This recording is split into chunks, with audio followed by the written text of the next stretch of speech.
Dobrodošli na Fakultet političkih nauka Univerziteta u Banjoj Luci. Danas imamo zadovoljstvo da u saradnji sa Centrom za društveno-politička istraživanja Republike Srpske organizujemo predavanje Davida Engelsa, jednog od značajnijih filozofa mlađe generacije, čoveka koji nam nudi informacije i znanje o jednoj Evropi koju ne možete da vidite u mainstream medijima. Niti možete da čujete taj glas Evrope, bar ga niste mogli da čujete godinama. U tom kontekstu pričati o identitetu i politici u Evropi je beskrajno potrebno nama, koji smo u fazi da se samo određujemo i prema Zapadu i prema Evropi i na taj način definišemo i nekakve svoje političke, a ne samo naučne stavove. Veliko mi je zadovoljstvo što je David Engels sa nama, a posebno mi je zadovoljstvo što to radimo sa našom bratskom institucijom sa kojom imamo uspostavljenu zvaničnu saradnju, a to je Centar za društveno-politička istraživanja. To je jedna bitna institucija sa kojom će, nadam se, u budućnosti sarađivati mnogi od vas, naših studenata. Mr. Engels, thank you for your coming. This faculty and university, it's not old, we are young, but we are dynamic and we want to learn. And you are person who are welcome here. And please, welcome. Thank you. Thank you very much.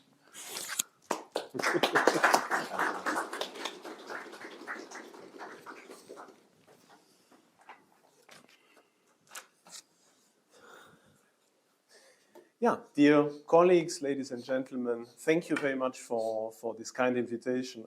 I'm really honored to be able to be here in Banja Luka today and to be able to speak a little bit about some of my recent ideas about identity, but also about conservatism at the occasion of the publication of the Serbian translation of my book, Defending the European Civilization. So those who expected perhaps that I give a summary of the book, I could deceive you, will speak rather a little bit about other questions, like essentially what conservatism means in a European context. But as you will see very quickly, there will be a strong link, of course, to the content of the book. And what I will try to tell you this afternoon or this evening is in a certain way some form of prolegomena to this work. So maybe it is a question of age, maybe of personal experience, but perhaps it is also a reflection of the current state of our Western late civilization. I believe less and less in the possibility of a fundamental political renewal of our culture, and certainly not through a European Union that increasingly reveals itself as antagonistic to the true Western tradition in every essential respect, despite or perhaps because of its incessant moralizing. Firstly, many readers will probably know that as a student of Hegel, Spengler, or Toynbee, I am firmly convinced that all great civilizations are mortal and, after fully realizing their potential, become inwardly exhausted and gradually fossilize. Hence, there is no reason to assume that our own European civilization would be exempt from this fate, which, as historical analogies suggest, now seems to be approaching rather swiftly. Secondly, after even the prospect that the West might, after all, still experience a final, somewhat Augustan synthesis, as I've outlined in my book, Le Déclin, is only conditionally an optimistic one. And the expectation of such a final resurgence, however realistic and perhaps least bad as a future scenario, must not be confused with any inner enthusiasm in the face of it. Even the contemporaries of Augustus' Principate were fully aware of the retrospective, nostalgic, and ultimately somewhat self-deceptive nature of those decades of the Pax Augusta. And if the early imperial authors celebrated with genuine fervor the golden age of the Augustan Restoration, distinguishing it from the ghastly symptoms of decline of the late Roman Republic, they were nonetheless acutely aware that this last and in every respect neoclassical flowering had been purchased at the price of a definitive renunciation of political freedom and of genuine artistic or intellectual creativity. Rome's inner renewal ultimately remained an elite phenomenon, one that could not and perhaps should not be understood as truly shared by the broad masses who had long since grown accustomed to the politics of bread and circuses, panem et circenses. Hence, in the Europe of the 21st century, the future will not be very different, as can already be foreseen now. The uprooted, infantilized, heterogeneous, and largely materialistic masses that populate our great cities will never again be transformed into those spiritually and culturally creative, complex, and resilient peoples who once produced the outer beauty and the inner depth of epochs such as the Romanesque, the Gothic, the Renaissance, or the Baroque. Thirdly, allow me to say a word about the reality of modern conservatism. To speak of the fluid transition between idealism and opportunism, between belief and action, in short, between being and appearance, is indeed extremely delicate, especially since all generalizations risk being unfair in individual cases. Yet, in case of doubt, we must prefer those who wish to preserve our Western civilization to those who seek to destroy it, whatever the true motives behind either may be. But it should be evident to any observer that even most so-called conservatives are often driven by all too human motives, and that the personality concealed behind the well-chosen words all too rarely corresponds to the exemplary character suggested by them.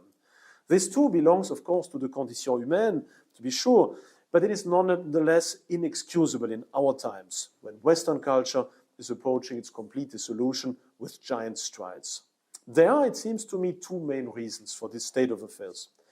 On the one hand, the conservative movement is increasingly torn apart as the boundaries of what is politically possible continue to shrink.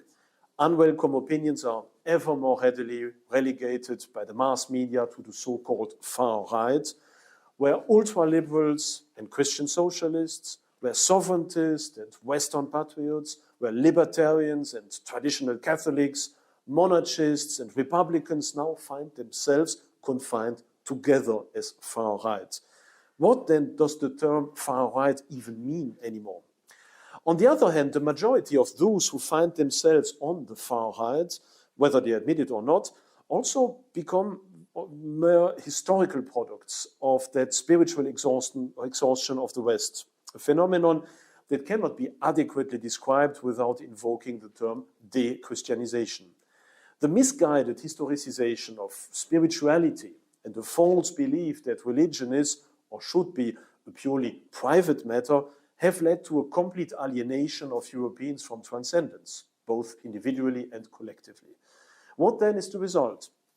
Even modern conservatives are usually wholly absorbed in the pursuit of social utopias, acting with the best of consciences, yet at the cost of denying what should in fact define them, the concern for inner salvation in every circumstance of life, taking precedence over concerns for mere outer salvation.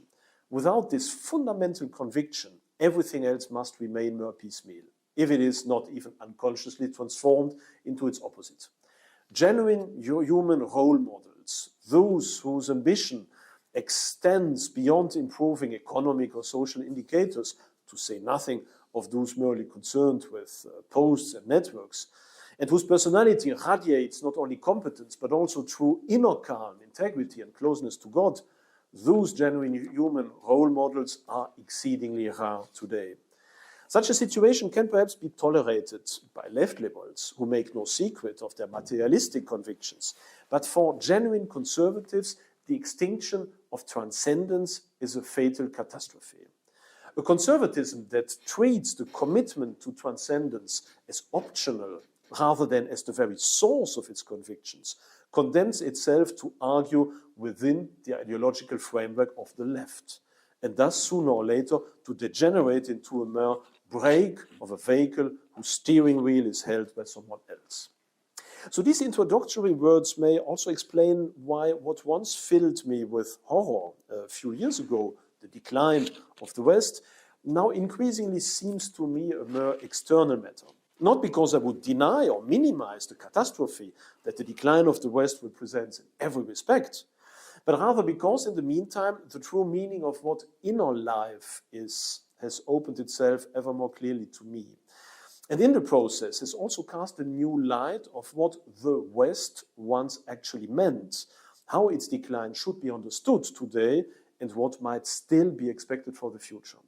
Admittedly, even without recourse to transcendence, one can recognize the simple fact that all the essential indicators of a civilization's health are now in deep crisis. Whether we speak of the disintegration of the family, demographic decline, the erosion of traditional moral concepts, the hatred of one's own civilization, the dismantling of the middle class, the banalization of crime, or the decay of robust participatory political structures in favor of billionaire socialism, everywhere we encounter a fundamental identity crisis.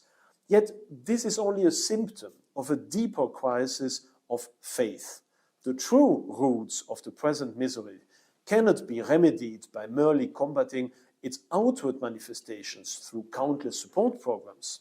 For even if such measures are indispensable, they treat only the symptoms, not the disease itself. A glance at Poland or Hungary makes this clear.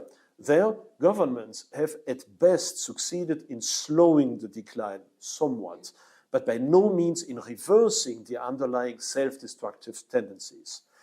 The real malady, however, lies in the fact that for many centuries, the Westerner has increasingly turned away from transcendence, the very source that once shaped and nourished every aspect of his culture. Every advanced civilization passes through the two phases often described as culture and civilization, and thus through the antithetical relation between faith and science, God and world, inwardness and outwardness, art and industry, individual and mass, honor and money, tradition and construction, in short, transcendence and materialism. The dismantling of the former in favor of the latter usually proceeds so gradually that the outward form of a transcendent society can persist, upheld by habit and convention for centuries after its animating spirit has already faded.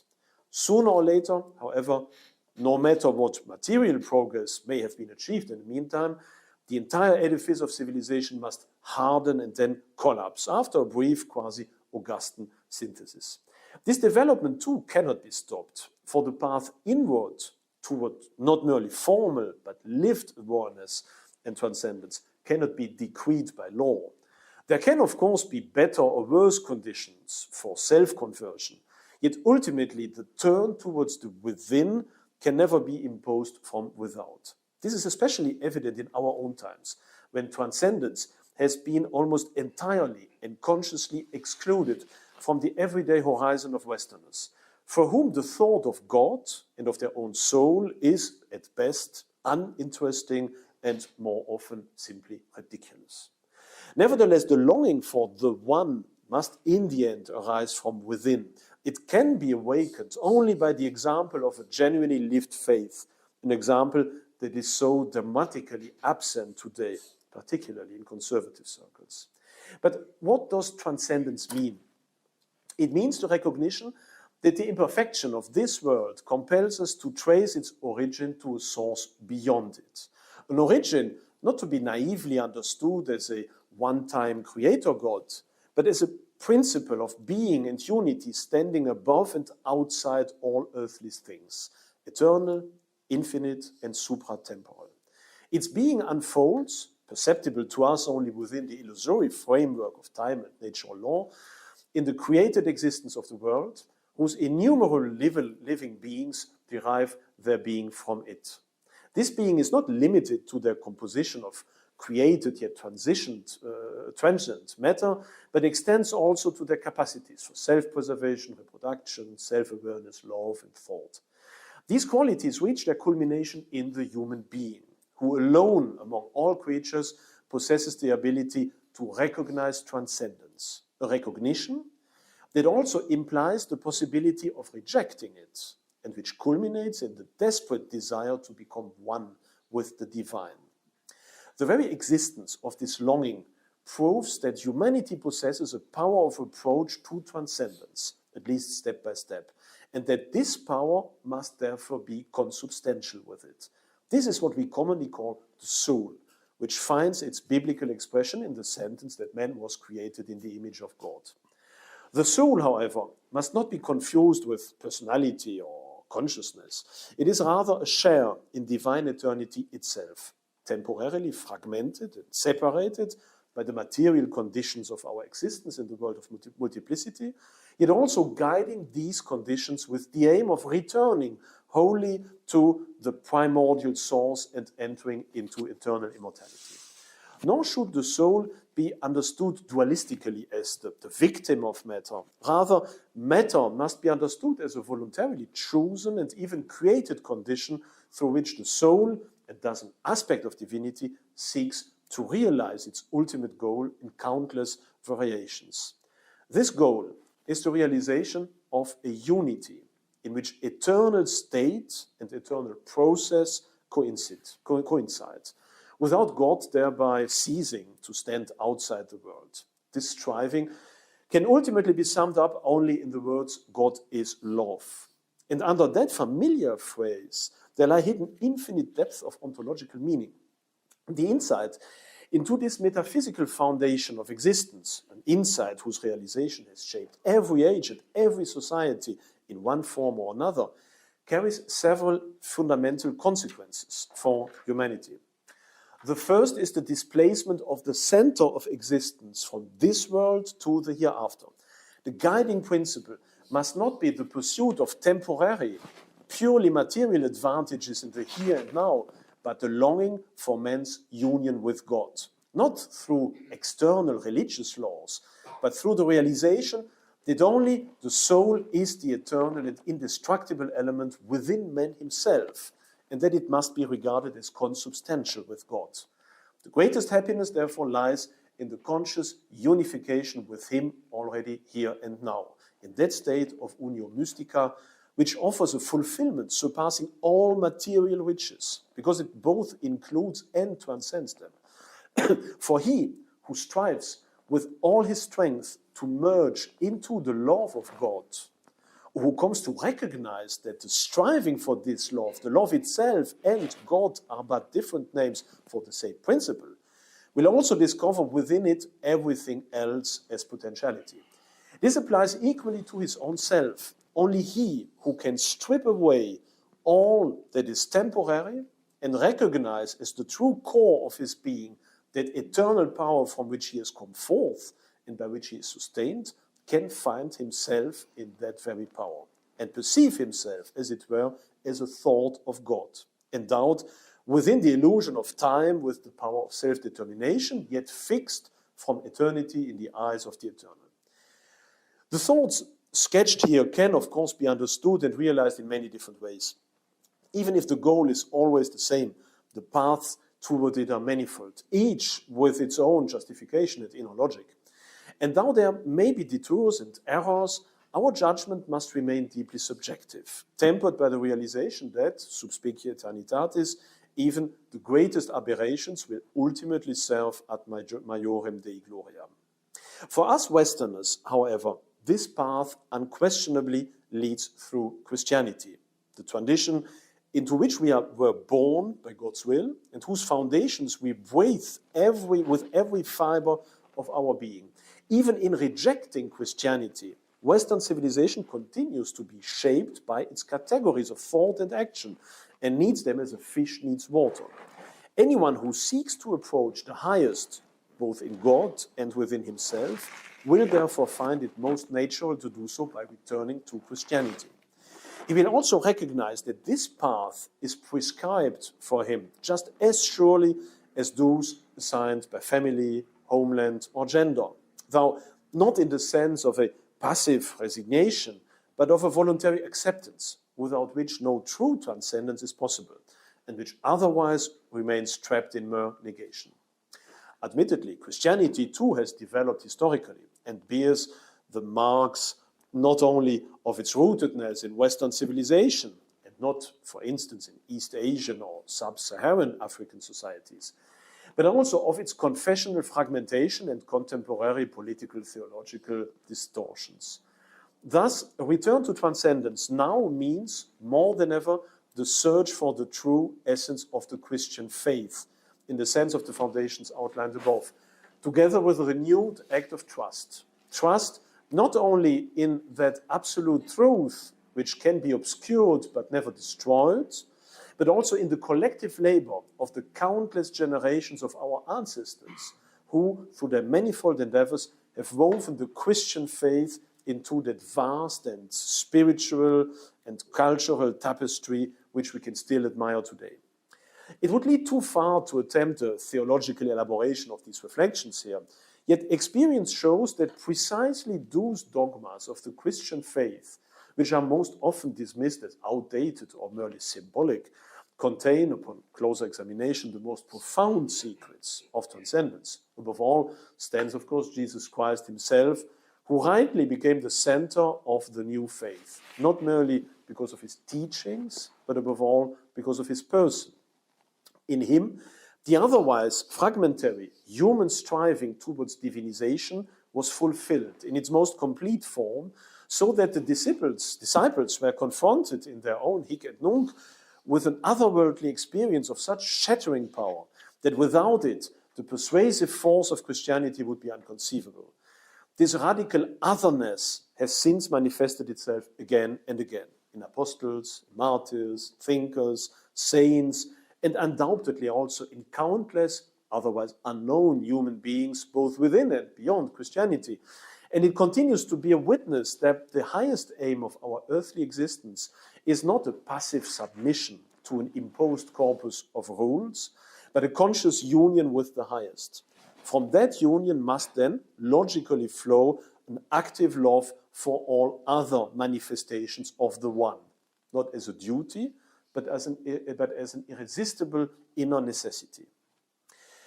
The modern conservative now stands at a crossroads. If his concern is merely the historical preservation of what already exists, he will increasingly find himself compelled not to oppose, but to side with those very aberrations that ultimately signify not the flourishing, but rather the decline of our civilization. In the interwar period, some conservatives could still wish, in good conscience, to preserve the last remnants of the Ancien Regime, traces of which occasionally reach back into the pre-revolutionary world, and to dismiss the history of the preceding decades of the 19th century as a regrettable but passing accident. Today, however, such an act of preservation is no longer possible. Apart from a few remaining echoes, everything that once constituted the authentic West has been erased or perverted. And the accelerating disintegration we perceive in recent years is merely the outcome of an exponential process whose roots reach far deeper into the past. Anyone who seriously believes, as many people in Western Europe do, that the good old 1980s represent something both possible and worthwhile to preserve will find little, perhaps nothing at all, in common with the kind of conservatism advocated here. The moral, economic, and cultural liberalism that made the year 2025 possible does not originate in 2001, nor in 1989, nor in 1945, or in 1918, or in 1870, or 1848, and even not in 1789.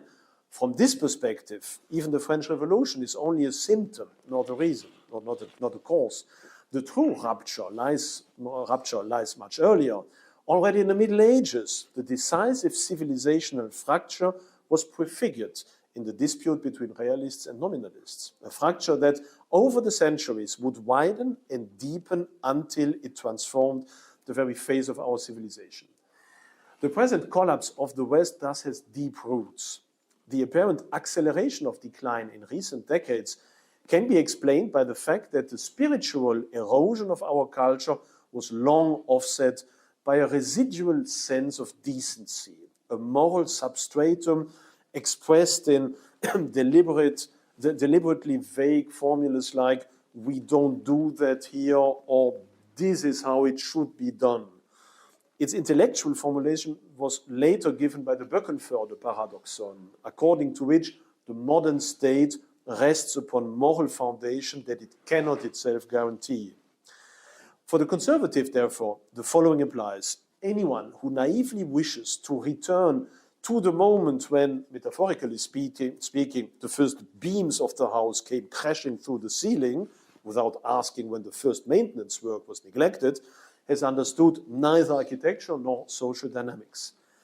This also reveals the only true alternative to that liberal conservatism, which seeks to preserve a state of affairs already hollowed out from within, namely a conservatism that reaches back much further into history, or better yet, one that has eternity itself in view, and that selects from the vast heritage of our development only those elements untainted by the fundamental evil of materialism, those that spring instead from an insight into transcendence, as I described at the outset.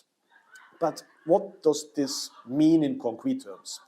In my view, two consequences follow from such a conviction. First, we must learn to understand the failures of Western civilization as a logical and indeed morphologically necessary consequence of our original dispositions, and to internalize this understanding.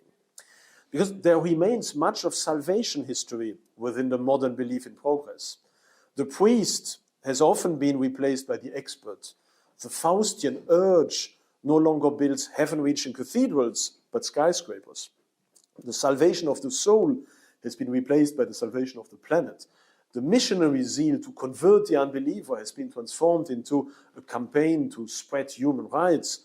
Original sin has given way to a negative anthropology. And even the globalist ambitions of our time still conceal a remnant of the energies that once animated the inner strength of the Holy Roman Empire.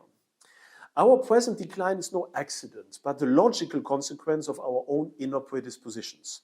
If we wish to take pride in the European world conquest of the 19th century, as so many do, we must not complain when the very instruments of power devised by the Europeans are now turned against them, just as those who celebrated the destruction of the church as the emancipation of the individual must not now shed crocodile tears over the unchained hedonism and materialism that followed.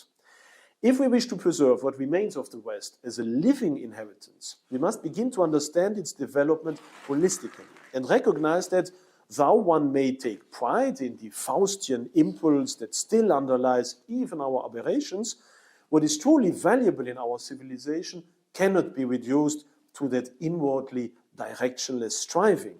In other words, yes, the skyscraper too springs from this typically European Faustian spirit and has a right to stand beside the cathedral tower as a testament to human greatness. But there must be no doubt which of the two represents the healthier creation. This leads to the second point. Such an insight implies that we may even have to part with the very term conservatism and replace it with the idea of transcendentalism. For if there is nothing left worth conserving, only the return to transcendence can provide a new and at the same time eternal framework in which it is worth living, not only for society as a whole, but also for the individual. And this is another essential realization. Society as a whole can scarcely be reformed, at least not in the short or medium term. Even if reform should occur, it will not arise from within, but only under the pressure of external forces that lie largely beyond our control. It is therefore our duty, alongside whatever limited political activity remains possible, to focus increasingly on the private sphere, to build parallel societies in which we may live according to our ideals outside the reach of the prevailing system. And I have outlined such an approach in my book, Que faire, What is to be done.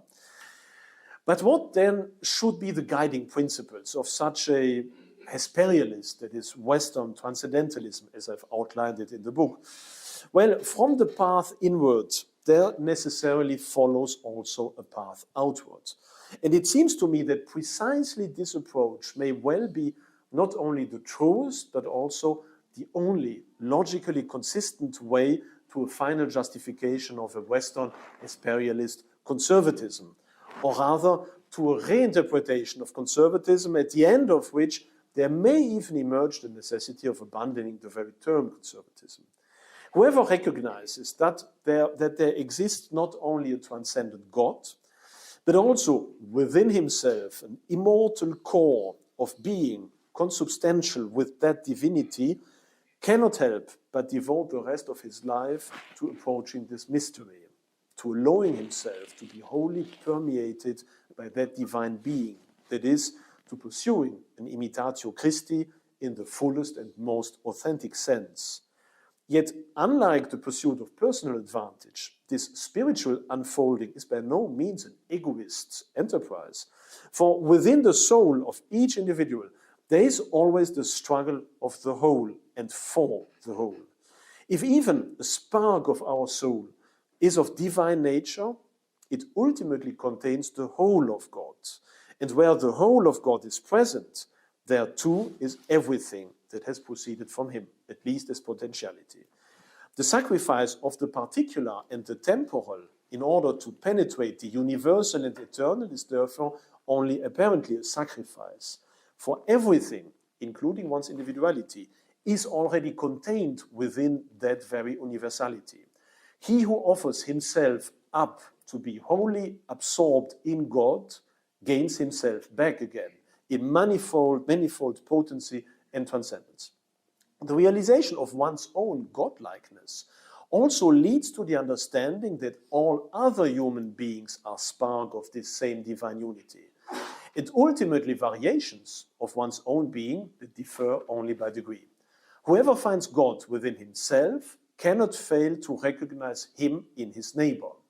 From this follows the necessity of compassion and love for one's neighbor, not as for an other, but as for one who is essentially identical with oneself, whose suffering and greatness alike mirror one's own. Nothing else is meant by the commandment, love your neighbor as you love yourself.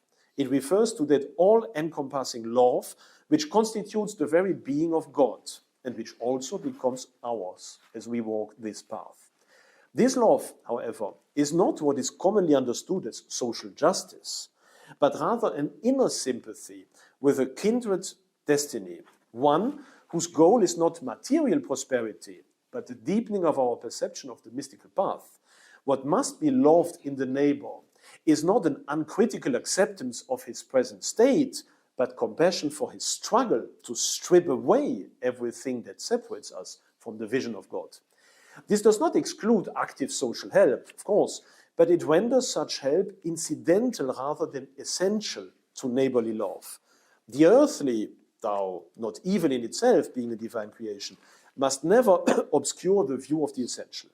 Thus, the attempt to remove all material obstacles to human happiness must appear misguided in its priority, since it is precisely the experience of contingency, suffering, and limitation that enables us to pass from the inessential to the real. If the world were perfect, time and space, as well as general and individual being, would either collapse into the nothingness of maximum entropy, or else take the place of God, and thus compel creation to begin anew. Whoever seeks God within himself must therefore be grateful for every opportunity of self-mortification, not in the sense of artificial self-punishment, but as a constant reminder that the true goal lies within, not without. Although this love is all-embracing in its essence, it must nevertheless be understood as graduated, in view of both our material limitations and the laws of nature. Whether we speak of the hermit withdrawing into solitude, the monk entering a religious order, the priest entrusted with a congregation, or the individual bearing responsibility for a family, or at least of a circle of friends or colleagues, We are always and everywhere conditioned in our actions by the limits and bonds set for us. Yet this conditionality can be misunderstood as a limitation or restriction only by those who hold a purely utopian, materialistic view of the world. Those who do not begin from the individual, but from a chimerical, boundless great whole, which in the end signifies nothingness. The heavenly Jerusalem is not a state to be attained here, but rather a striving, an effort to radiate outward the inner joy that springs from our divine nature. A striving, I say, not a duty, for it lies in the very nature of happiness and bliss to wish to draw others into its light. Whoever must strive to do so has already missed the point. The absolute can therefore only be communicated concentrically to one's immediate neighbor. Whoever sees this as a limitation to accidental external circumstances has understood nothing of the correspondence between the greatest and the smallest. Hence the command, already found in the New Testament, to care first for the nearest neighbor, not the farthest. That ordo caritatis, which until quite recently formed the unshakable basis of every Christian social order, before it was replaced by a purely materialistic, utopian vision of society. Here we also touch, finally, upon the political aspect of a reconstruction of conservatism in the spirit of Christian transcendentalism. Those who have understood what I've tried to outline so far will readily reduce from it the principles by which their priorities should be ordered. These include, first, acceptance of one's own body with all its imperfections and infirmities, in contrast to the dangerous Gnostic illusion of transhumanism. Second, affirmation of one's own given sex, in contrast to the hybris of gender ideology. Third, love for our bodily and spiritual ancestors as a grateful acceptance of the task bequeathed to us, in contrast to the conscious uprooting of the individual masquerading as his liberation or deconstruction. Fourth, marriage between men and women as the sublimation of sexuality in the service of mutual growth and family formation and the common path towards God, in contrast to the materialistic aberrations of hedonism and gender theory. Loving responsibility for one's own children as a microcosmic reflection of a divine love, fulfillment of our natural vocation and of the rhythm of the generations, in contrast to the outsourcing of education and the cult of eternal youth. Then we have absolute respect for life and for death alike as central forms of the human encounter with contingency, in contrast to the trivialization of abortion and euthanasia. Appreciation of personal initiative as a means of awakening to one's own responsibility, in contrast to the coercive tutelage of the socialist state. A sense of concentric social responsibility for one's neighbor, in contrast to both ultraliberalism and sentimentalist long-distance love.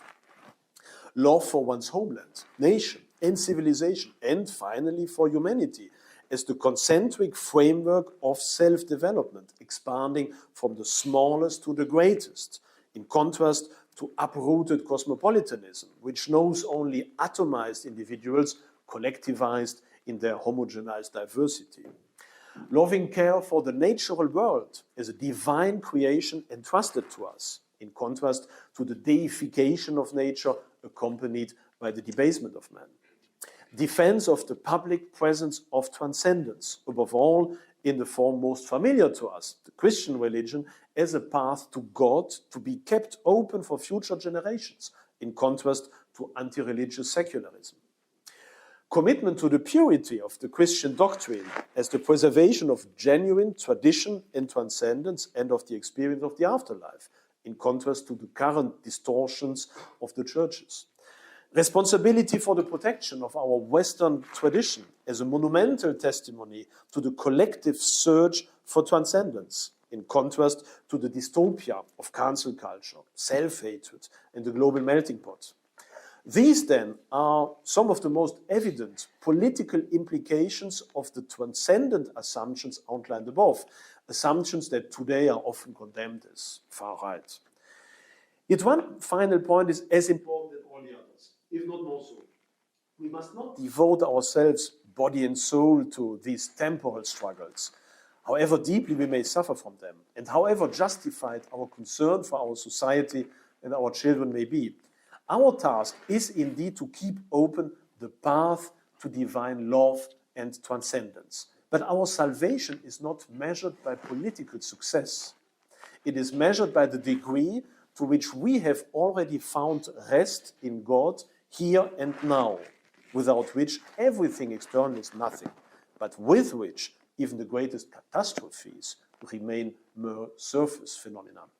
From this perspective, the decline of the West is indeed a tragedy, but ultimately nothing other than a vast opportunity.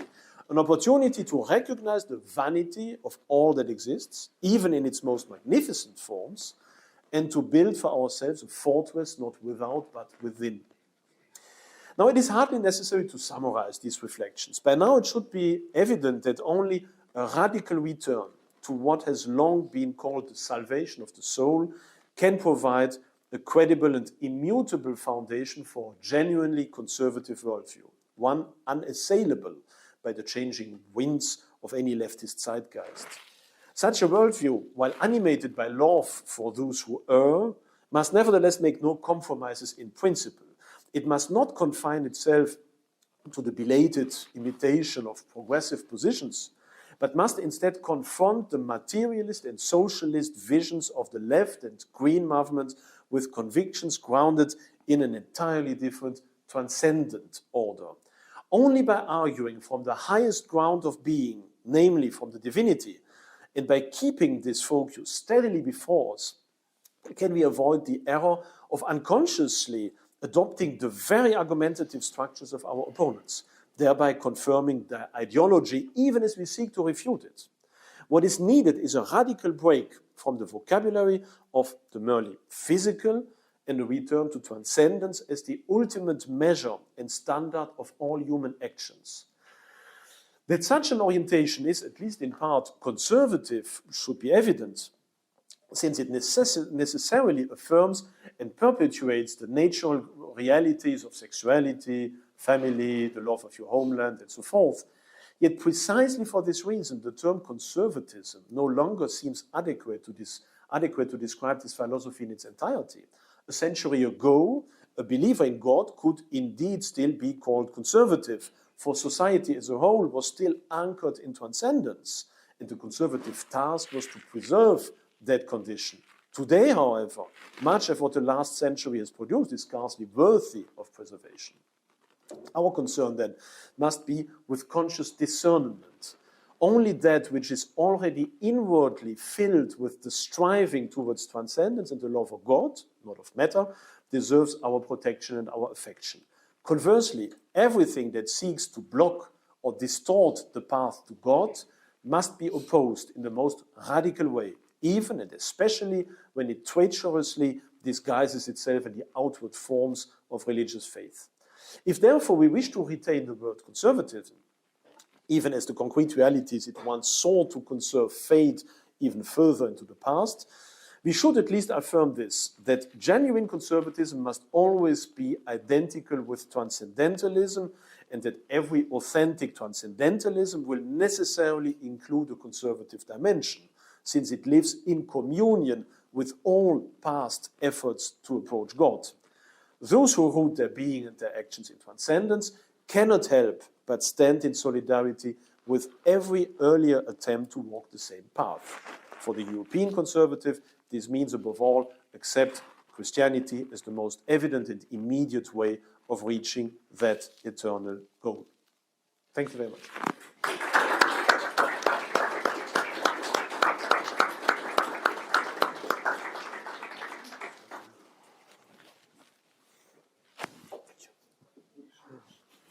Professor Engels, if you would join me. Ladies and gentlemen, I would like to use this opportunity once again to thank the Faculty of Political Sciences of University of Banja Luka and the Center for Socio-Political Research of the Republic of Srpska, and most of all our esteemed guest, Professor Engels, for his lecture. I would like to use also this opportunity to open the space for your questions. Za one koji budu htjeli da postave pitanje na srpskom, postoji ta mogućnost, samo da znate. I would generally suggest your questions to be precise, concise, and to the point, so that as many as possible of you can actually ask your questions. And of course, we can speak about politics and not only theology. Exactly. I believe. Can I first? Professor Simovic. What do you think about Donald Trump and his influence of right-wing and far-right political parties in Europe? The question. Okay. So you have heard that I said that what I consider as true conservatism lacks true identification figures. And even though I would have voted for Donald Trump without any question, I do not think he is a positive conservative identification figure. I would never say to my kids, look at Donald Trump, one day when you are great, when you are adult, become like him. I would not say that. I would vote for him, but I would not say you have to become like that. Then I would rather say, think about King Arthur, think about Saint Louis, think about Charlemagne, for example, or perhaps even Charles V, who knows, but certainly not Donald Trump. I think that embodies already this issue.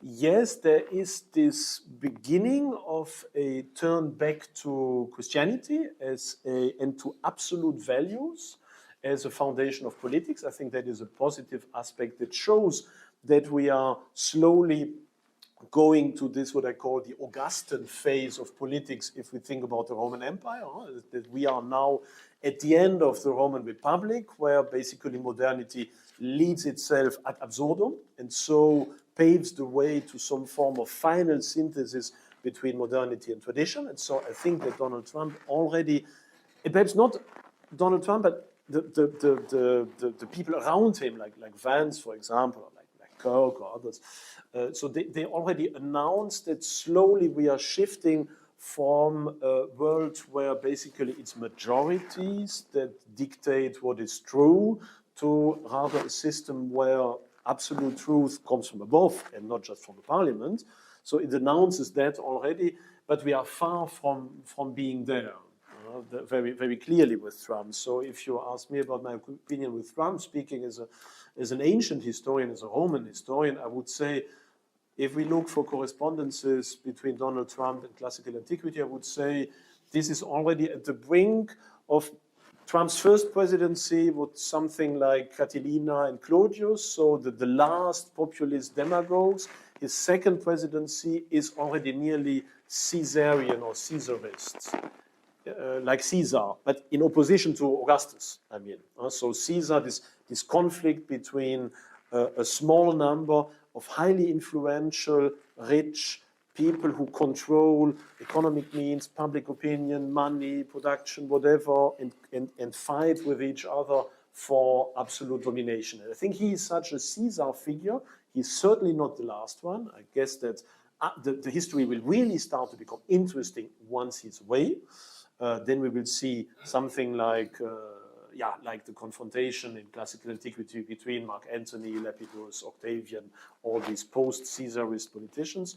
And then we might have indeed some form of Augustus who then would start to initiate really this final phase of our civilization. That is how I see Donald Trump with the eyes of a Roman historian through historical comparatism, and of course also in view of, let's say, this announced transition to, again, a transcendentalist foundation of politics and not just a mere conservative or populist. And Donald Trump is not yet there, very obviously. And at the same time, I don't want to monopolize this, of course, but I think it's important to insist on that. At the same time, even someone like Augustus in the Roman Principate remains a very ambivalent figure. On the one hand, yes, Augustus, as may well be the case in Europe in perhaps 10, 15 or 20 years on the West, has been a figure that pretends to restore the Roman religion, to restore tradition, to tie history back to its origins, to put it on a sane or conservative footing. So this is, I would say, from my and probably our perspective, something that is positive. But of course, on the other hand, Augustus stands at the end of a period of civil wars where the entire Roman institutions have discredited themselves and is all but a, let's say, a democratic republican rule, or it remains a rule based on military power, even though also on popular assent. And I think that shows a little bit why especially the Roman senators and especially the conservative senators were all a bit ambivalent. Yes, Augustus and this conservative revolution is the best we can get given the situation of civil war. But on the other hand, it's not really the return to the good old ages that we would like to. And I think this ambivalence is something that Trump already announces a little bit, and that may become even greater in the future. Further questions? In today's Europe, what we can expect from European Union, knowing that actually we have one kind of opposition in countries like Hungary, Slovakia, Poland, in some cases even Slovenia and Austria, knowing that those countries are predominantly conservative and political Brussels, Belgium, France, and Germany in one part is much greater opposition to those values that are propagated by Hungary and so on. Mm-hmm. Just as a little correction, in Belgium now we have a conservative government with Bart de Wever, which was considered some years ago still as being really far right and really evil and Nazi and fascist. So basically what we have in power now was considered as being as bad as Viktor Orban some years ago. So Belgium might not be the best example, but yeah, I get the meaning. I would. It's an enormous question, and basically, this really leads to the book, because what I've explained to you now was rather the basics from which I argue, whereas in the book I'm much more concrete and speaking much more now about really what goes wrong and how we could reform that in a more concrete way. Now, different elements. Once, I've lived 7 years in Poland. I'm just back from Poland to Belgium, and I must confess that, yeah, the conservative government in power for 7 years, or 6 years rather, the time I was there, delayed a bit the worst what happened, but there was no rollback at all. The Polish society in these 6 years has not become more conservative. It has become more leftist also, just perhaps in a slower path than if we would have Donald Tusk all the time. But basically, the path downwards has been the same. So it's not an up and down. So Poland has declined. There are no kids anymore. People don't go as much to church as they used to go before. You have all this LGBT stuff. Migration is starting. History is starting to be deconstructed. The whole bunch, basically, of Western dissolution is also happening in Poland. And from what I see in Hungary, I don't think it's fundamentally different. I'm not sure if Viktor Orban will still in power next year. I have big doubts. I hope that he will remain in power, but I'm not so sure about that. And I see how quickly the whole Polish system has been dismantled in 2 weeks. So I don't think that it will be fundamentally different else. So there is a general trend towards this westernizing, left liberal, ecologists, post-colonial woke, whatever, self-destruction, I think, everywhere in the West. And for the moment, I see rather, that's very different to what I would have said 7 years ago, signs of hope in the middle of where it is worst. That is in France, for example. France is really at the brink of the abyss. even Macron speaks all the time about the risk of civil war. So I'm not inventing that. Macron speaks about that regularly. There is a real risk of at least civil unrest, if not some forms of civil war in France. But at the same time, there is, at least in the small elite, but that's all that counts, a growing understanding of what is happening. Young people, at least in France, are starting to go back again to the Mass, and they are going to the Tridentine Mass. They want Mass in Latin. They don't want Second Vaticanum Masses. They are starting to become patriot again. They are starting to found families early on and having plenty of kids.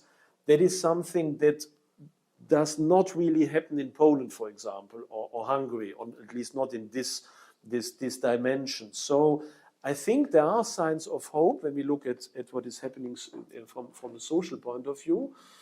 I think that hope may come from parts of Europe where things are worse, because even if you are not a historic determinist, I'm called Engels, but that's just incidental. But if you have these tendencies, then it's a bit logical that hope does come from the country where capitalism is the most evolved, no? And not from even though the Russian Revolution, but that's something different. So yeah, now when we come to the European Union, I have a very ambivalent attitude to the European Union. I'm not against it. I think it's a wonderful instrument in the right hands. It's just that for the moment it's in the wrong hands. And so I can understand those people saying that, yeah, well, it's in the wrong hands. And so the European Union does so many horrible things that the logical reaction, which I can understand, is no, let's go back to nation state, sovereigntism, and European Union was a failure and so on. But I think that's a wrong reaction, even if understandable. We have to realize that is one of the core messages of this book, that the European nation states, in the context of the 21st century, are basically a joke. In comparison to China, Confucius Institute next door, what is Serbia? What is Luxembourg? What is the Netherlands? What is even France? Nothing. And it will be still less in 10 or 20 years. That is so obvious. So if we go back to full-fledged national autonomies, there will be competition again. And the people from Poland will have even more fear from Germany, and the Germans and the France, and the French will be more in competition, and the Netherlands will fear both and will start to ally with the UK, and the Austrians will ally with whoever, and the Poles will be even more allied with the US, and the Czechs will perhaps start to have an alliance with China, and this kind of thing. So Europe would be divided and fragmented into 30-something nation states, all bought by some of their big neighbors and pitted against each other. That is the risk if we do not have this cooperation. And so we will win back national autonomy, but it will be worth nothing at all, because then we will, Belgium will not be, or let's say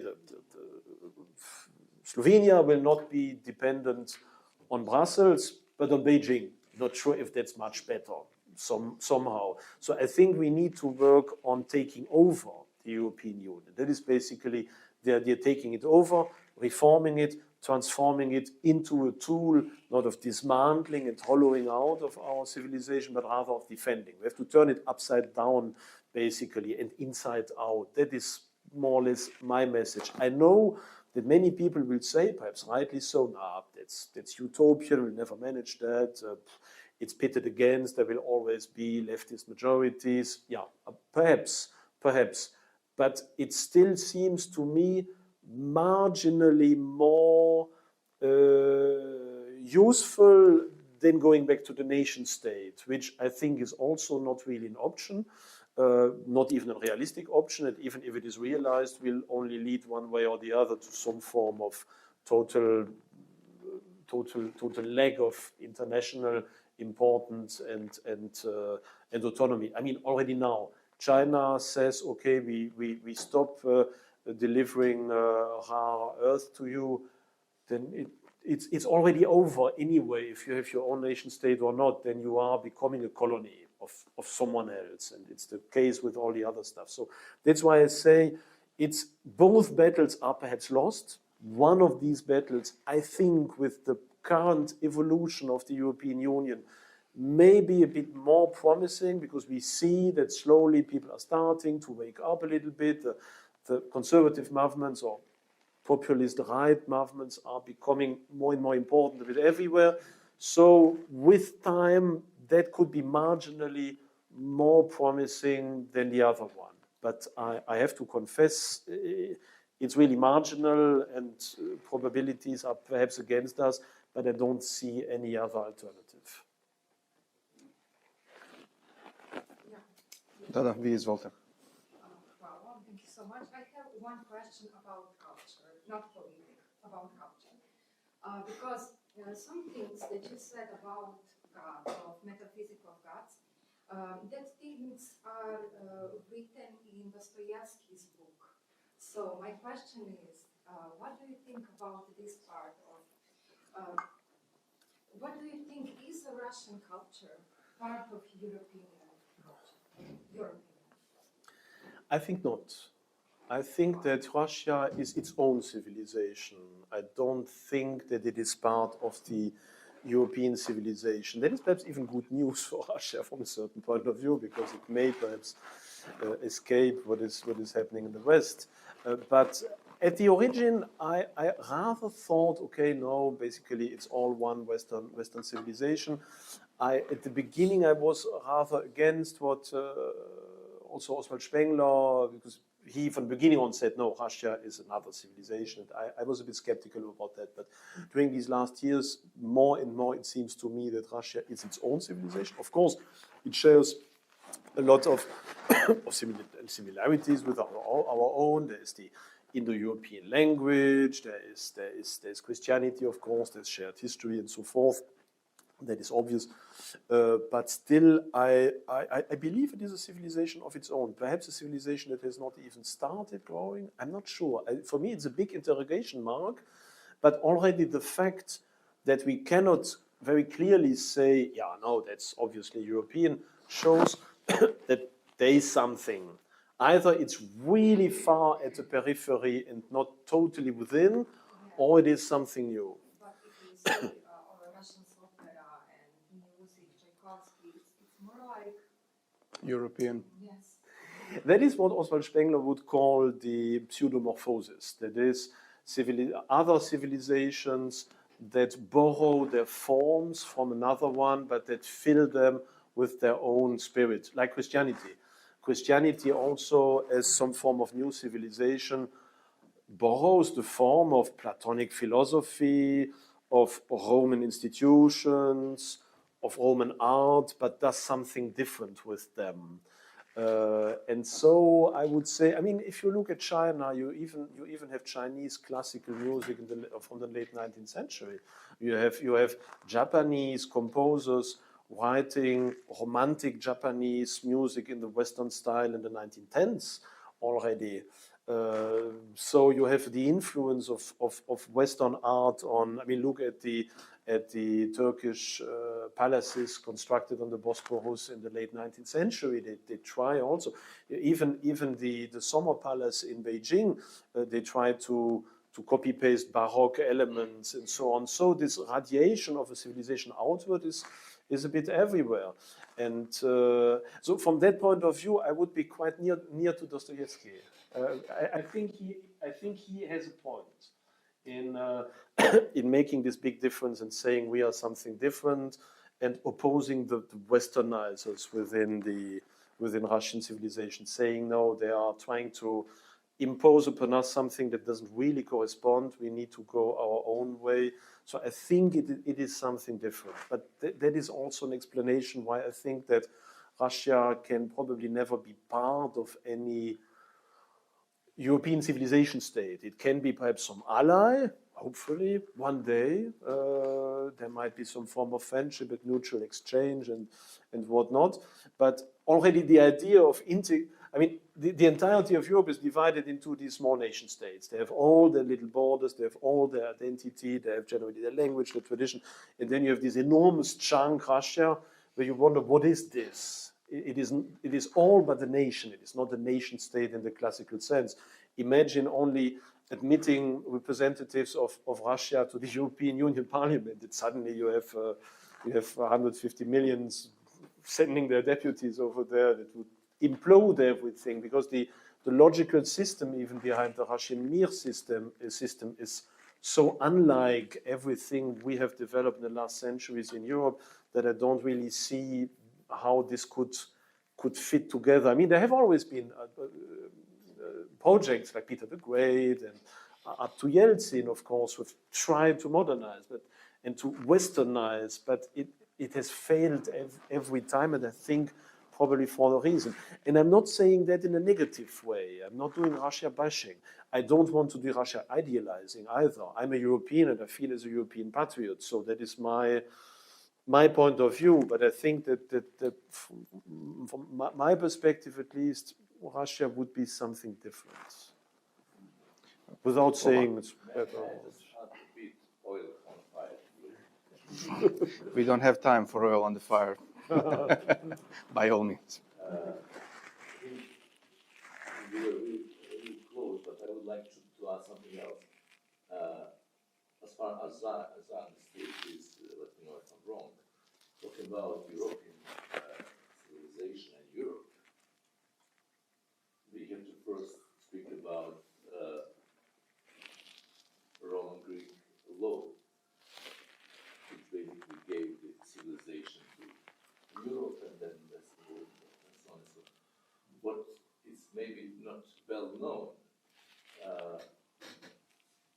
Russian society, state culture was based on Roman Greek law, which is basically completely in common with our Western friends. And also what might be interesting, they got the Roman Greek law throughout Serbs and Sava and Novokano or Zakon Pravi at the mid of 13th century. And their church, their state, their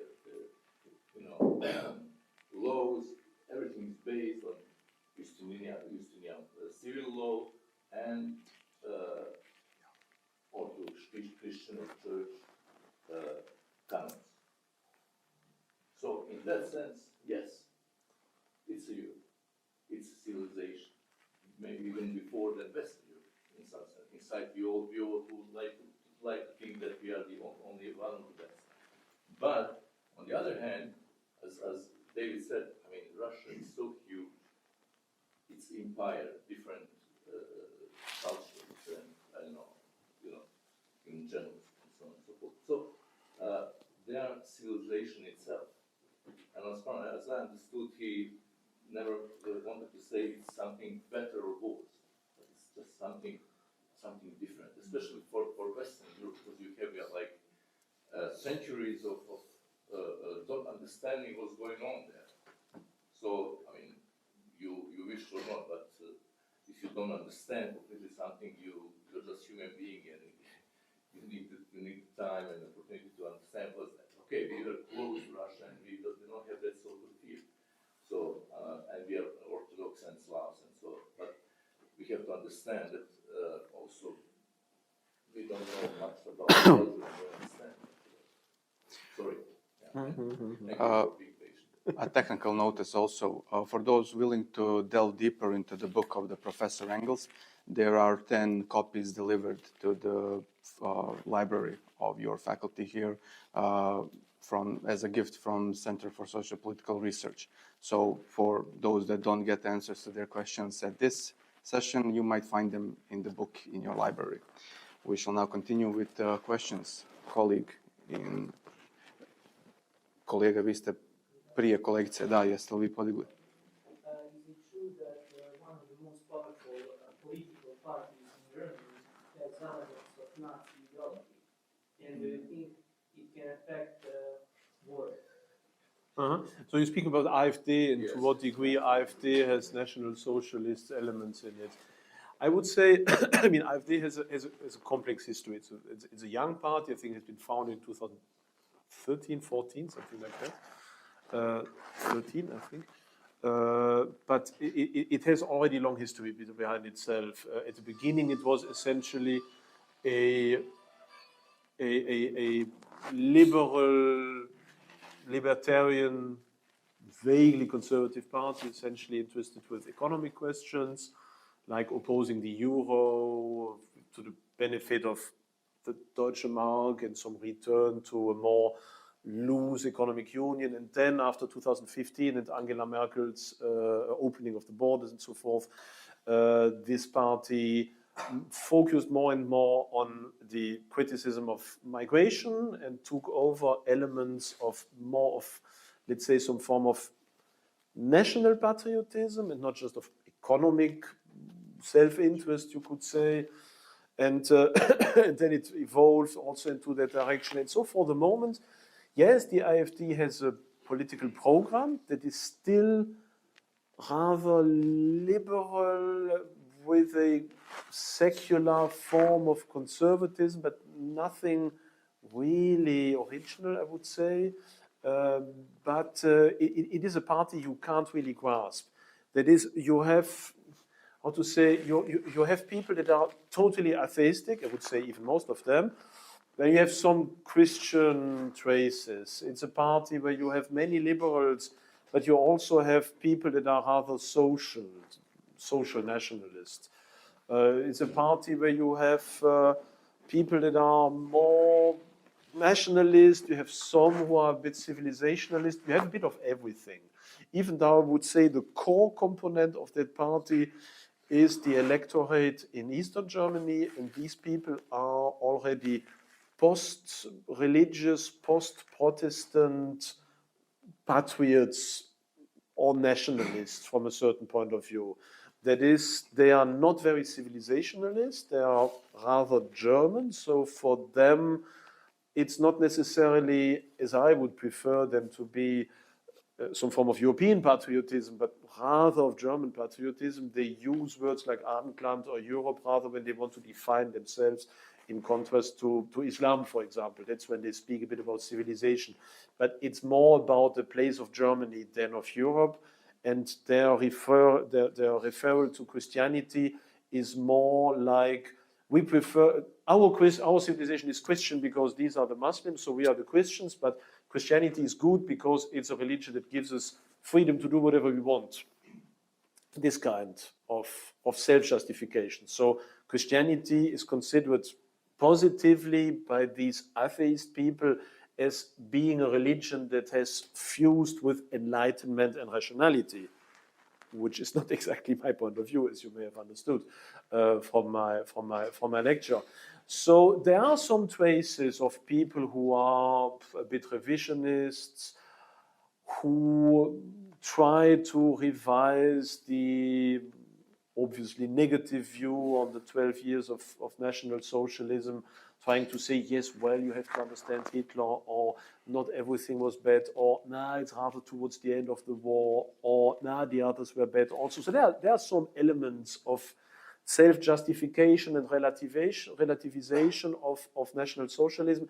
But from my point of view, it's rather fringe. I don't think at all it's in the core of this movement.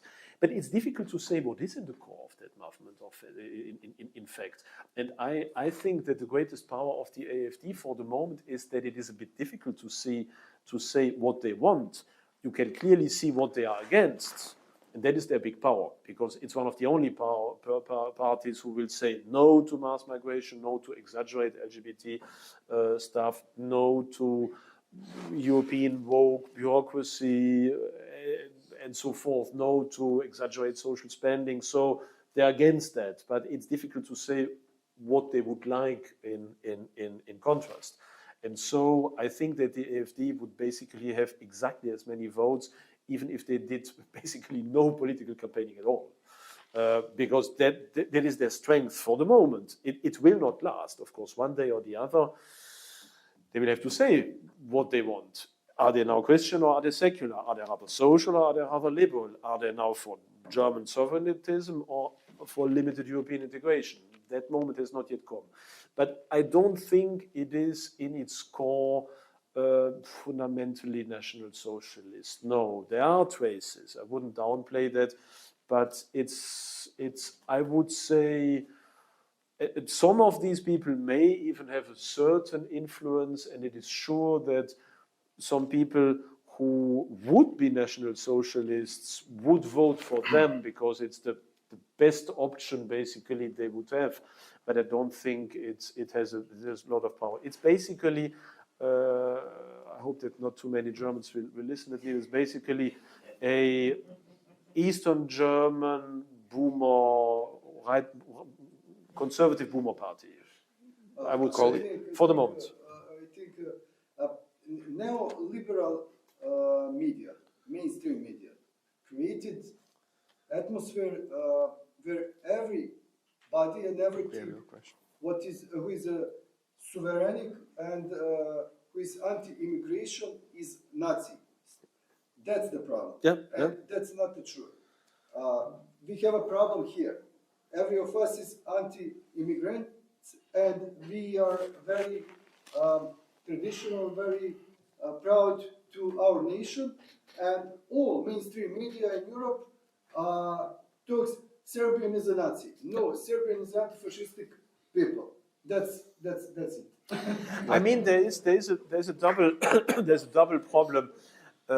As now everyone is basically Nazi, this is some form of relativization of true National Socialism, Yes. which is a problem because young people growing up with hearing that he is a Nazi and that is a Nazi and saying that is a Nazi, in the end they think, well, if everyone is a Nazi, perhaps National Socialism was also more or less as moderate as the people that are considered now as Nazis. That's the problem. If basically you are called Nazi every day, then you may think, well, perhaps it was already that exaggerated between 33 and 45. So perhaps in the end, all this is fake history and National Socialism wasn't that bad. That is the problem of this reductio ad Hitlerum that we see a bit everywhere. And of course, at the same time, the media have also pushed the AfD to the right. That is the AfD is in large parts also a creation of the German media, who have so much said that they are Nazis and National Socialists and they are this and that. That indeed people have entered that party that may think like that, and there is some form of endeavor to push them into that sense. I don't see that this fully works, but I would strongly hope that the AfD would one day develop a program that would go beyond just this form of indistinct liberalism and become a bit clearer about what they think. But in conclusion, I think that from a realistic point of view, I don't think that there will be yet another conservative party in the future of Germany in the next 5 or 10 years. That is, the future of Germany lies in how they will manage, or perhaps not, to integrate the AfD and their electorate into the political fabric. Because I don't see that suddenly there will be yet another conservative party and the AfD will disappear and we will have another party. I think it's either them or nobody, for good and bad somehow. And that the AfD, what I mean is the AfD is a political factor in Germany we have to reckon with. And it's somehow about, will they be integrated or not, that will define, at least for the next 5 or 10 years, the German history. So they cannot be ignored. Colleague, your question. Thank you. I have one question. What are the consequences of migration for the Middle East, on the Europe, European Union, and the people in Europe? So the long-term consequences of mass migration as we see it in Europe, you mean? Yeah. I think that for most Western European countries, history is set, as they say, that the mass is set. That is, mass migration and the strong presence of Islam will remain forever, or at least for the next 100 or 200 years. Western Europe will never be a homogeneous white, for whatever that means, Christian society anymore. That is ended, that possibility. Perhaps 30 years ago, they could choose otherwise, but now it's too late. UK anyway, UK is slowly ceasing to be a European country, basically. If you go to Birmingham, for example, or whatever, or whatever other town, Bradford, it's already over. So it's a new, it will be possible, it's a new form of society that is emerging. We don't know where this leads. But in France, you have the same problem. Most big towns in France are to large parts peopled by people not from Europe, either of sub-Saharan African or essentially, of course, of Muslim descent. And even though their natality is also shrinking, exactly as the natality of French people, but still is considerably higher as that. And I suppose that in at least 2 generations, we will approach a situation of 1/3, 2/3, perhaps even worse, and with a disproportion between, of course, people of migrant descent living essentially in the big towns and dominating them, and the native autochthonous people moving to the countrysides. And that is something I think that cannot be stopped anymore. That is ended. I mean, little example that I often give: the town in Belgium I've been born in, near to which I'm living it now once again, 70,000 inhabitants. The town itself is largely Islamized, so there are not many Europeans or Belgians still living there, especially in the last 10, 15 years. Most of the Belgians are moving to the countryside, to nice little villages, whereas the town is left basically to the migrant communities. And so you have already now several schools where you have not one Belgian in a school class.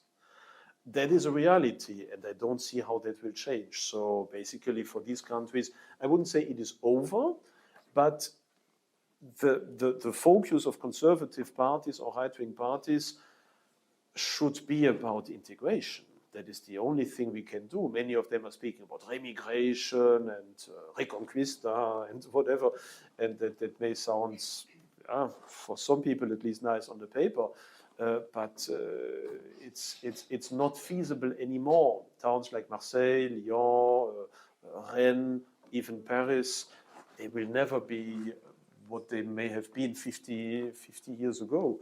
So the question should be, how will it be possible somehow to create a civilizational framework that remains recognizably European, somehow civilizationally, into which these communities can somehow integrate. This is why I often speak about Romanitas, and this what happened also under the Roman Empire. That is this idea that, okay, identity will have to be decoupled from ethnocultural aspect rather to civilizational ones, and be coupled with some form of, the more you integrate at least into a general European framework of identity, the more you are integrated, which implies, of course, also somehow coming to terms with Islam and with what Islam says. But I'm not sure, and less sure, whether this will be possible to have in an organic way, or if especially France will have go to a long period of economic decline, civil unrest, perhaps forms of secession of certain parts of France that may become independent, and civil war, and only perhaps in 15, 20 years, something, a new consensus arising out of that mess. And of course, we all know that civil wars or civil unrest periods can produce everything. So once we start that, we have no idea what will be at the end of that. Professor Dakic. Well, I just was wondering, how do you see the role and place of Christian Orthodoxy in the future Europe, or in the project which you are proposing? Yeah, that's a difficult question. to know how the three Christian confessions we have within the European Union sphere will continue to develop. That is Protestantism, Catholicism, Orthodoxy. Frankly, I think it will be essentially a question of demographics somehow. Protestantism for the moment is dying out, very clearly so. They are surviving in the form of evangelical churches here and there, but classical Protestantism is disappearing. It might be very well possible in 20, 25 years that classical Lutheranism will be dead. I think that is a possibility that it will disappear after 500 years.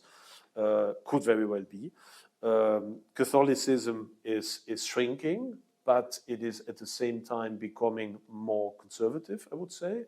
So during the next generation, when we have this transference or transfer from the boomer generation to the young generation, the youngest generation, because I would say my generation, the generation of the 70s, 80s, 90s is in all respects, how to say, a bit ignored. The transition will happen between the boomer generation and the millennial generation. What is in between will be skipped, I think.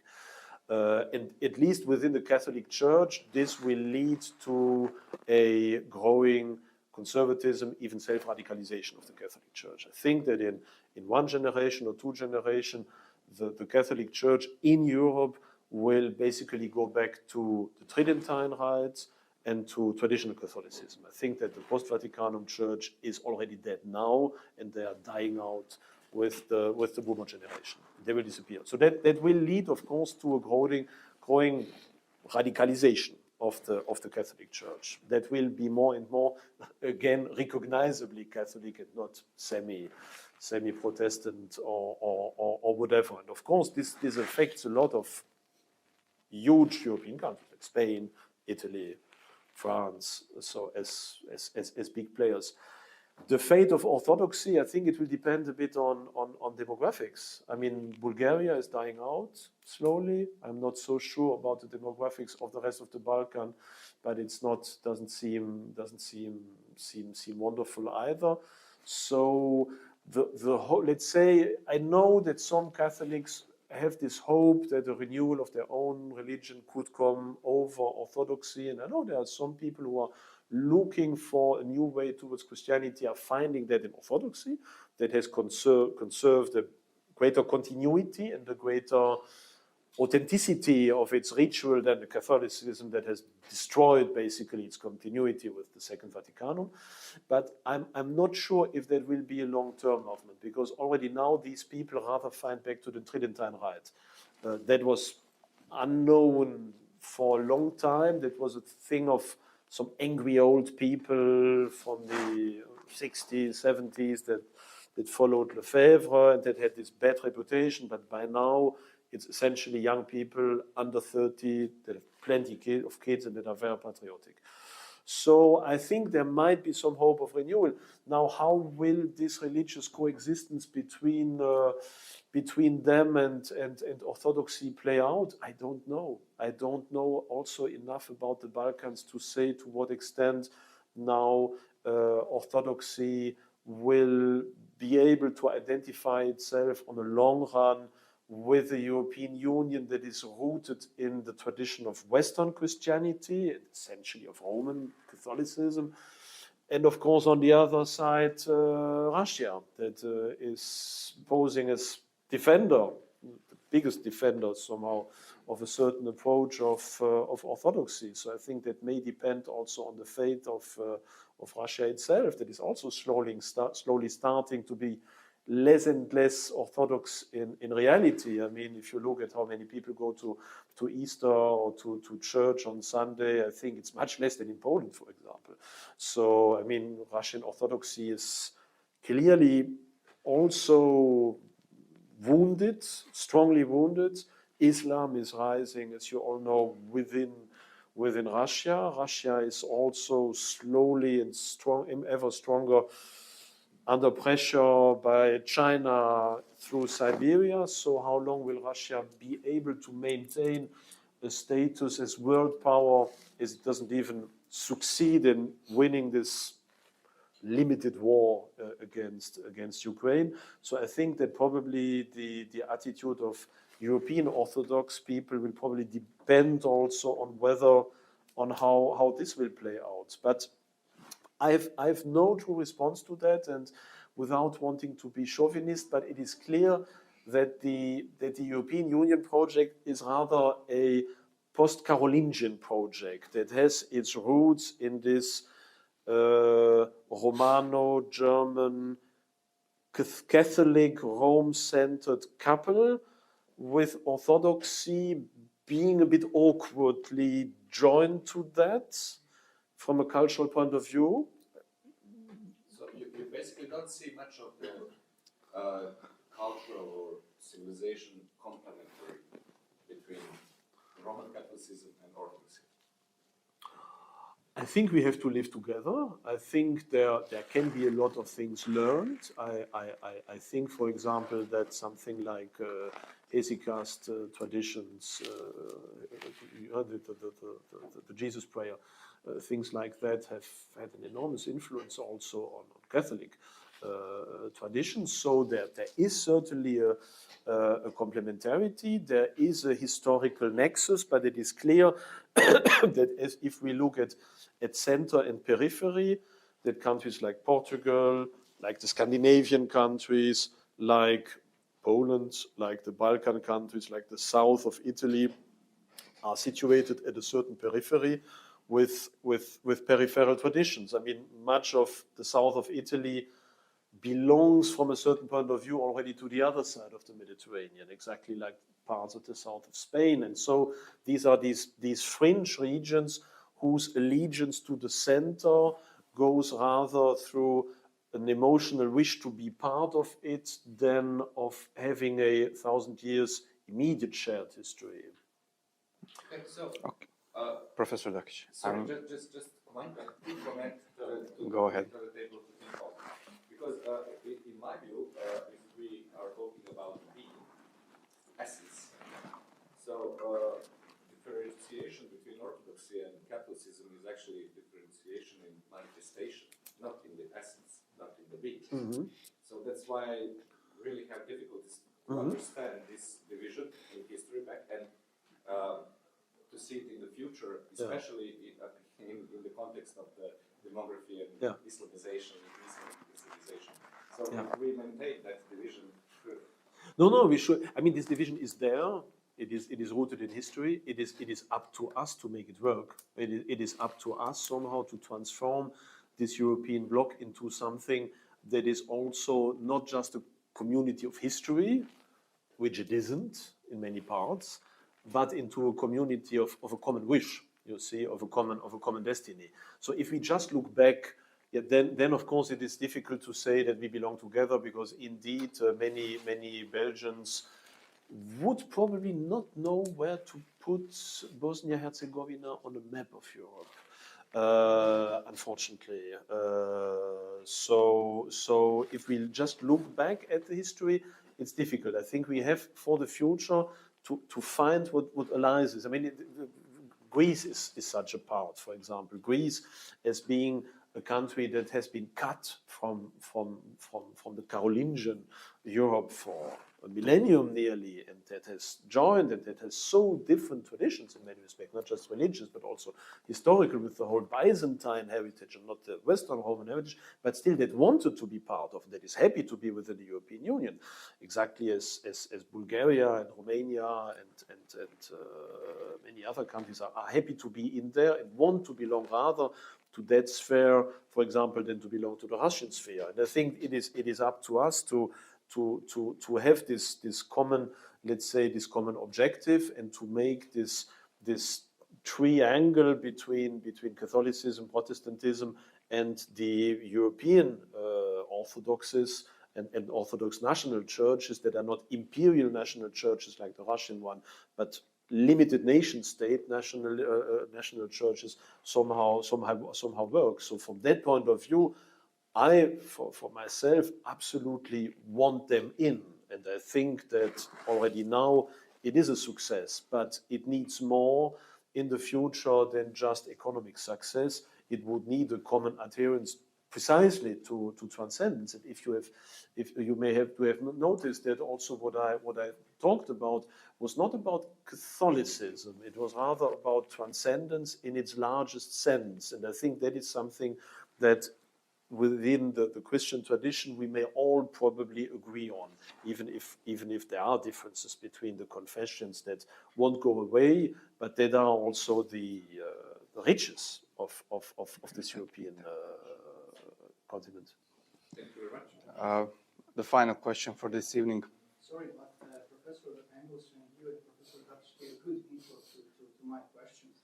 Considering Bosnia and Herzegovina's position between European, Russian, and Islamic influences, do you think that Europe can fully integrate such diverse identities, or does it need new kind of ideological method, something like confederal identity that you promote in your work? Well, I'm not sure if it is a good news or bad news, but the rest of Europe is also increasingly looking like Bosnia and Herzegovina when it comes to identity. So let's say the importance of Islam in everyday life is now as strong in France basically than over here. So that is something. I would say that the problems experienced in Bosnia and Herzegovina are now also experienced a bit everywhere else in Europe. So we have to somehow to develop something that may be considered as a bit artificial, something like a common European identity, but that is rooted in history and tradition and in transcendence and not just in some Kantian universal state message. And we need to develop something like that very quickly, so that not only the different nation states can find themselves in that, but that somehow we will be able to integrate these immigrant communities into them, because they are there. They are very strong, especially in France or in Belgium or in the Netherlands. If we want it or not, they are extremely influential. They will be even more influential in one generation. And so we need as quickly as possible to develop some form of European patriotism based on the Christian tradition, into which these communities can, by complementarity, by some form of mutual definition, integrate themselves. Because I'm still convinced that it is easier for Muslim communities to be integrated into a still majority Christian society and civilization than into a secular civilization. Because secularism for Islam is a vacuum, basically, and they evolve like that because they feel, rightly so, by the way, antagonized by this total lack of values and of transcendence. So they become hardened, they become more extremist somehow. Whereas within a Christian continuity, where we share at least certain points, like we share the belief in transcendence, we share the importance of family, we share the respect of natural law, we share a certain love for tradition, even if it's another, we can speak. And one thing that sometimes is difficult to understand for some people, but in the end, at the end of the day, when I speak with a Muslim, I may have different opinion, but I have the impression that he understands what I mean. But when I speak with a woke person, I have this impression, no, he's on another planet. We cannot speak because we have no ground. I might fight with a Muslim, but at least we are fighting on a ground that is comparable. If I fight verbally, of course, with a woke person, I don't even know how to start speaking because there's just an abyss of different values or the absence of values below. That is why I think that we need this foundation into an integrative European tradition and Christianity in order to get things right, and thus to find also a solution, of course, for states like Bosnia and Herzegovina that may for a long time have seemed as being some form of weird accident within Europe, but that are now finally not that curious and that eccentric as it seems. Because just to close the circle, I think in 20 years probably France will have exactly the same problems as Bosnia and Herzegovina now. Ladies and gentlemen, dear colleagues, I would like first of all to apologize because I know there are more questions, but where I am willing to let you ask those questions, the time is not. We are nearing the end of our allotted time frame here. I would like to thank you once again to all of you who have participated.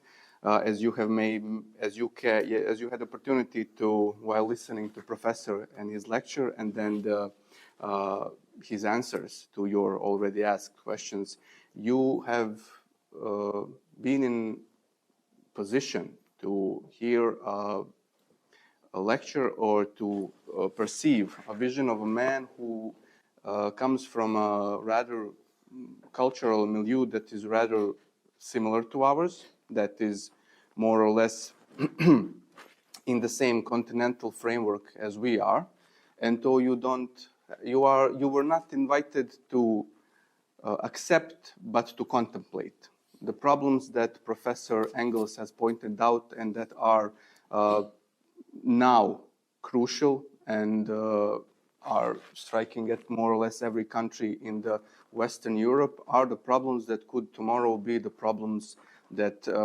come to our own territory.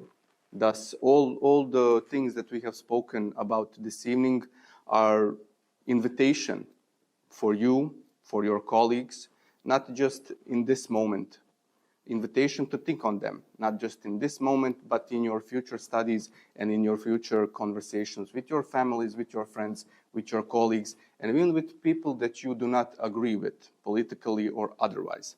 As Professor Engels pointed out, the difference between talking with someone who is woke, so to speak, and Muslim is like is a difference in a conversation with someone who might understand the basics of what you're trying to convey, but does not agree with you on the more nuanced approaches. While on the other side, you have complete separation of complete negation, cancellation on everything that you are that you believe is worthy and that you believe your culture is built upon, that should be preserved for the future in one shape or the other.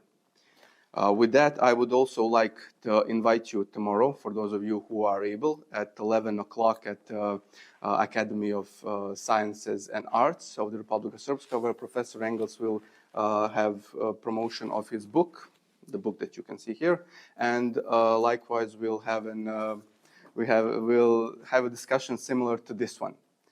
With that, I would like to conclude, to thank you once again, and wish you a pleasant evening. Thank you all.